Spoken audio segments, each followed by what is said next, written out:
I am an artist because I come from a family of very creative people.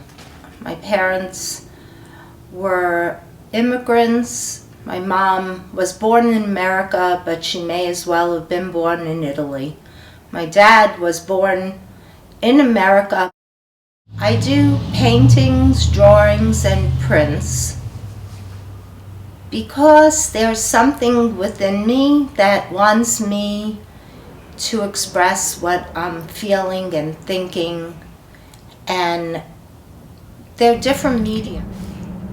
When you draw, it's very immediate. You know, you can really look at something, get it out, and it's there. When you do a print, it's very cerebral. You have to really think about the process, what is going to be cut into the plate, what's not going to be cut into the plate, and how you're working with negative and positive shapes. And the process is amazing, and I love printmaking for that.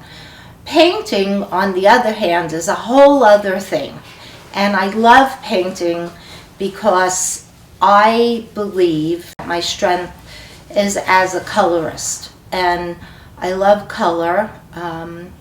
Color to me is such a subtle way of expressing something.